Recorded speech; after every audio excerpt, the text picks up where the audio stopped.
Ok, ahora sigo hablando del libro de Mi lucha de Adolf Hitler y voy a hablar del capítulo 11 que habla de la nacionalidad y la raza. Y dice, basta la observación más superficial para demostrar cómo las innumerables formas de la voluntad creadora de la naturaleza están sometidas a la ley fundamental e inmutable de la reproducción y multiplicación de cada especie restringida a sí misma. Todo animal se apareja con su congénere de su misma especie, la abeja con la abeja, el pinzón con el pinzón, la cigüeña con la cigüeña, la rata silvestre con la rata silvestre, el ratón casero con el ratón casero, el lobo con la loba, etc. Solo circunstancias extraordinarias pueden alterar esa ley, entre las cuales figura en primer lugar la coacción ejercida por la prisión del animal o cualquier otra imposibilidad de unión dentro de la misma especie. Ahí, sin embargo, la naturaleza comienza a defenderse por todos los medios y su protesta más evidente consiste en privar en el futuro a los bastardos de la capacidad de procreación o en limitar la fecundidad de los futuros descendientes en la mayor parte de los casos. Les priva de la facultad de resistencia contra las dificultades o ataques hostiles. Bueno, aquí Hitler hace una comparación de cómo los animales de la naturaleza se reproducen entre otros especímenes de su misma especie, ¿verdad? Pero aquí creo que Hitler comete un error porque, por decir, lo transfiere a los humanos, ¿verdad? O sea, por decir, él veía a los negros y judíos como inferiores, o sea, como si no fueran humanos, siendo que realmente sí son humanos, ¿verdad? O sea, que tengan diferentes tradiciones o costumbres no hace que dejen de ser humanos. Y aquí, o sea, no sé cómo de repente pasó de la comparación de que de los animales a los humanos, ¿verdad? O sea, solo por verlos inferiores no los veía como humanos. Y eso es algo extraño, pero bueno, pensamientos de antes.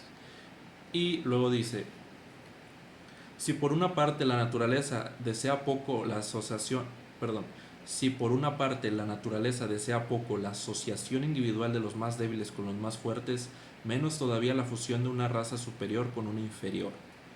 Es como lo que pasaba en Estados Unidos, ¿verdad? De que el blanco, heterosexual, anglosajón, protestante, evangélico, valía muchísimo más que un esclavo afroamericano porque el blanco era superior, nada más porque, no sé, porque lo creían, ¿verdad? Porque pues es herencia del racismo europeo, ¿verdad? Los ingleses también eran así racistas, ¿verdad? Entonces pues ese racismo se expandió en la conquista de América y pues veas por donde lo veas, el racismo no tiene sentido, ¿verdad? No tiene ni pies ni cabeza, o sea, porque dices, es como lo que dice Hitler, es que tienes que reproducirte con alguien de tu misma especie, y yo así de, y uno así de que pues no importa si es judío, afroamericano, asiático, lo que sea, pues no deja de ser humano, a pesar de que los gobiernos traten de deshumanizar mediante la propaganda de otro tipo de etnias, pues no dejan de ser humanos. Y luego dice, también la historia humana ofrece innumerables ejemplos de este orden, ya que demuestra con asombrosa claridad que toda mezcla de sangre aria con lo de pueblos inferiores tuvo resultado perdón, tuvo por resultado la ruina de la raza de cultura superior. La América del Norte, o sea, en referencia a Estados Unidos, Canadá, cuya población se compone en su mayor parte de elementos germanos que se mezclan solo en mínima escala con los pueblos de color, racialmente inferiores, representa un mundo étnico y una civilización diferente de lo que son los pueblos de América Central y la del Sur. Países en los cuales los emigrantes, principalmente de origen latino, se mezclaron en gran escala con los elementos aborígenes, este solo este solo ejemplo permite claramente darse cuenta del efecto producido por la mezcla de razas. El elemento germano de América del Norte, que racialmente conservó su pureza, se ha convertido en el señor del continente americano y mantendrá esa posición mientras no caiga la ignominia de mezclar su sangre. Aquí vemos como habla de América del Norte y yo supongo que cuando habla de América del Norte se refiere particularmente a Estados Unidos porque en el libro habla de su admiración, ¿verdad?, por Estados Unidos por las cuestiones racistas que manejaban y manejan hoy en día. Y dice que, o sea, como que se desarrollaron más la gente de América del Norte, o sea, de Estados Unidos y así, que lo de América Latina, porque en América Latina, como se practicó el mestizaje con los pueblos nativos o indígenas, se creó esa impureza y esa impureza conllevó a la inferioridad. Y también eso que dice tiene que ver con que antes en el pasado Estados Unidos sí aceptaba inmigrantes, pero que fueran del norte de Europa para que tuvieran características de europeos blancos, ¿verdad? Y pues no por decir, sí aceptaban a gente de África, pero pues los traían en cuestión de, perdón, los traían en calidad de esclavos. Y pues como dije antes, o sea, el racismo no tiene ni pies ni cabeza, o sea, no tiene nada que ver. Igual hoy en día, pues Estados Unidos es un país el cual está muy mezclado, muy diverso étnica y culturalmente. Y yo siento que esa diversidad cultural, de hecho, es la que le da a Estados Unidos como el desarrollo o el auge que tuvo, ¿verdad? O sea, porque pues es un país de inmigrantes y pues los inmigrantes que llegan traen eh, pues traen mano de obra, trabajo, talentos, capacidades, ¿verdad? Y bueno, vamos a ver qué más dice. Ah,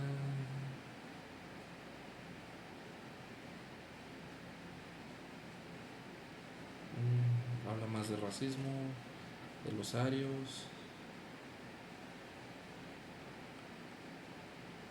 Mm, aquí habla de.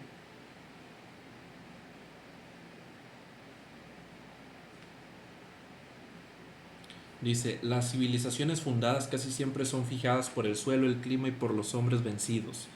Y esto es muy cierto porque muchas de las civilizaciones, por decir de los romanos y de esos, de los imperios, esos, usaban por decir, conquistaban el territorio de otras naciones y los absorbían, entonces a los conquistados los usaban como mano de obra gratuita, ¿verdad? Para edificar sus grandes obras.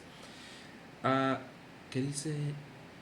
Las civilizaciones fundadas casi siempre son fijadas por el suelo, el clima y por los hombres vencidos, siendo este último factor casi el más decisivo. Cuanto más primitivos los recursos técnicos para un trabajo cultural, más necesario es el auxilio de fuerzas humanas que, conjugadas y bien aplicadas, tendrán que sustituir la energía de la máquina. Sin tal posibilidad de emplear gente inferior, el ario nunca habría podido dar los primeros pasos hacia su civilización, del mismo modo que sin la ayuda de animales apropiados, poco a poco domados por él, nunca habría alcanzado una técnica gracias a la cual va pudiendo dispensar a los animales. El dicho, y aquí dice Hitler, el negro que ha hecho su tarea se puede retirar. Eso suena muy, muy a Estados Unidos. Bueno, en Estados Unidos en su época de esclavismo, ¿verdad?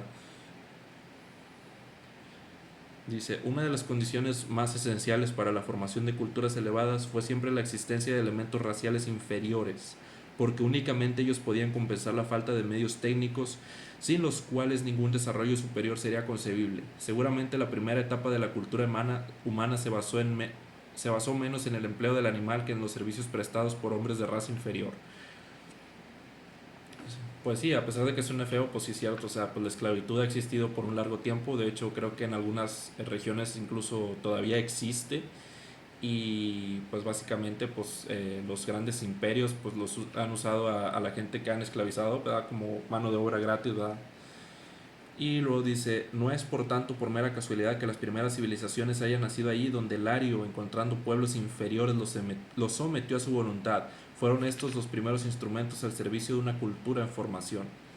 Se haya precisado con claridad el camino que Lario tenía que seguir como conquistador, sometió a los hombres de raza inferior y reguló la ocupación práctica de estos bajo sus órdenes, conforme a su voluntad y de acuerdo a sus fines, mientras conducía de esta manera a los vencidos para un trabajo útil, aunque duro.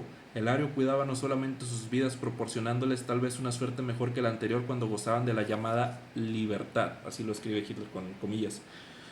Esto es muy parecido a cómo justificaban los estados del sur de Estados Unidos la esclavitud. Ellos decían, el esclavo, o sea, ellos veían y justificaban como una acción moral tener gente esclavizada, gente de color esclavizada, porque decían que ellos los hacían miembros útiles y productivos de la sociedad y aparte pues los guiaban, ¿verdad? Intelectualmente. Entonces, así era como se justificaba, ¿verdad? Como una forma retorcida de que estaban haciendo el bien porque estos seres inferiores necesitaban una guía de un ser superior el cual los aprovechara, ¿verdad?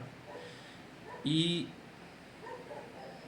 y luego dice, la mezcla de sangre y por consiguiente la decadencia racial son las únicas causas de la desaparición de viejas culturas, pues los pueblos no mueren como consecuencia de guerras perdidas, sino debido a la anulación de aquella fuerza de resistencia que solo es propia de la sangre incontaminada. Y bueno, podemos ver que sí era bastante racista Hitler. Dice, tan pronto como el egoísmo impera en un pueblo, se deshacen vínculos del orden y los hombres guiados por la ambición del bienestar personal se precipitan del cielo al infierno. Dice, la posterioridad olvida a los hombres. No, esto no está interesante. Vamos a ver qué más dice. Dice Hitler, si los judíos fuesen los habitantes exclusivos del mundo, no solo morirían ahogados en suciedad y porquería, sino que intentarían exterminarse mutuamente teniendo en cuenta una indiscutible falta de espíritu de sacrificio reflejado en su cobardía. Eso es muy típico de la gente racista, ¿verdad? De antes, porque yo incluso he leído como un libro de un afroamericano que se liberó y aprendió a leer por su cuenta, el cual decía que muchas veces la gente racista solía decir como, estos personajes, bueno, esta gente de esta otra raza, pues, de otra raza étnica, pues son flojos. Y no solo son flojos, son también, tienen predisposición a ser delincuentes y son sucios y así es como iban justificando su racismo. Bueno, según ellos, ¿verdad? Porque nunca tuvo, no tuvo y no tiene sentido el racismo.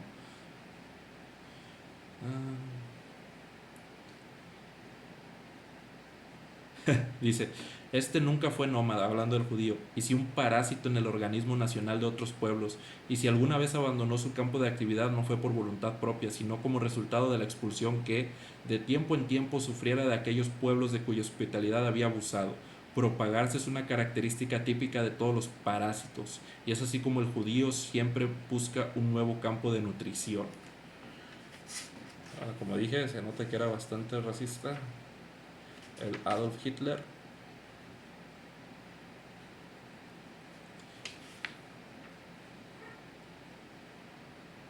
Dice, el judío se aprovecha de los métodos capitalistas de explotación humana.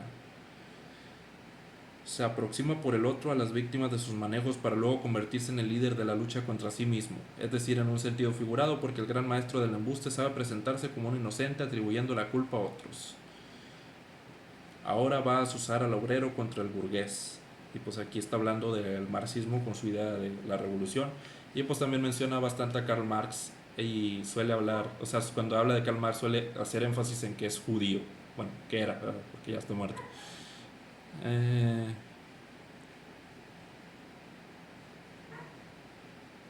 Dice, veamos cómo procede el judío. Se acerca al obrero y para granjearse la confianza de éste finge conmiseración hacia él y hasta parece indignarse de su suerte y de su miseria.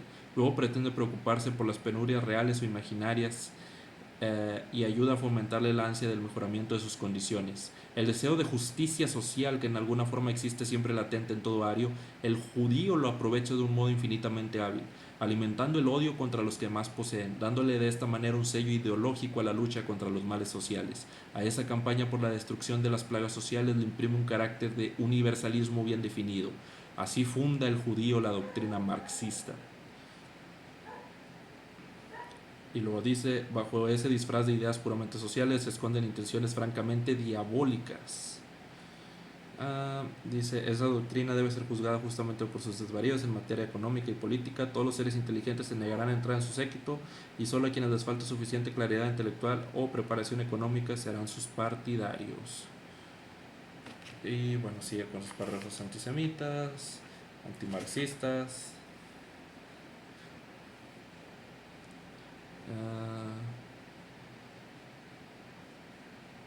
Dice, fueron y continúan siendo judíos los que trajeron a los negros hasta el Kin, siempre con los mismos fines secretos y con objetivos evidentes, a saber, bastardizar a la fuerza, perdón, bastardizar a la fuerza la raza blanca, desta detestada por ellos, arrojarla desde lo alto de su posición política y cultural hasta llegar a dominarla completamente. Políticamente, el judío acaba por sustituir la idea de democracia por la dictadura del proletariado. Sí, pues en alusión a lo que decía Karl Marx, ¿verdad? Que los obreros eran los que debían adueñarse de los medios de producción. O sea, que el proliet, proletariado eran los que debían tener como el mando y no los burgueses ricos de clase alta, ¿verdad? Y sí, suele mencionar mucho a los judíos, al marxismo, de forma negativa, a los negros, y suele mencionar su admiración por todas las culturas que hayan sido racistas en la historia, que sí ha habido bastantes. Eh, Vamos a ver.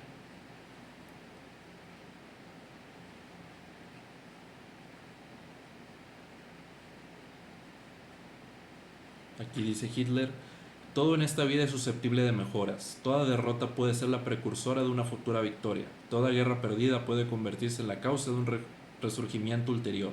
Toda miseria puede ser el semillero de nuevas energías humanas y toda opresión puede engendrar también la fuerza impulsora de un renacimiento moral. Es como lo que le pasó a Alemania, de que este libro lo escribió pues ya después, ¿verdad? De que había servido en el ejército y eso, creo. No estoy muy seguro, la verdad, pero o sea, pues fue como lo que pasó a Alemania, que les hicieron un tratado injusto, ¿verdad? Luego de que perdían la Primera Guerra Mundial, donde los empezaron a tratar mal a los alemanes.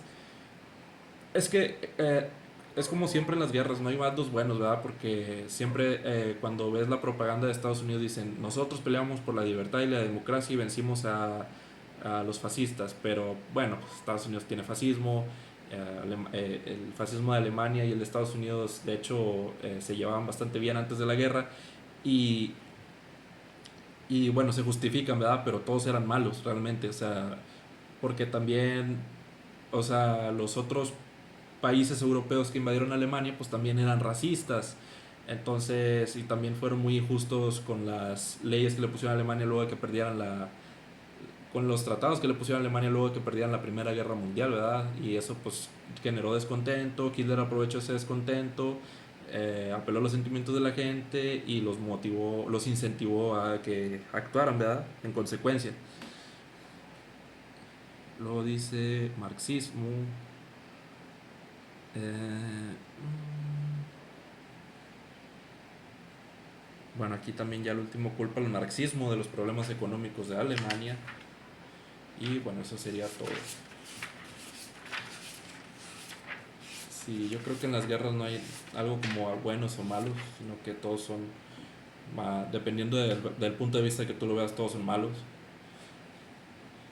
Y bueno, aquí está el capítulo 11, la nacionalidad de la raza. Y ahí arriba le anoté que habla particularmente de racismo. Bueno, si les gustó el video, denle like, comenten, suscríbanse y hasta la próxima.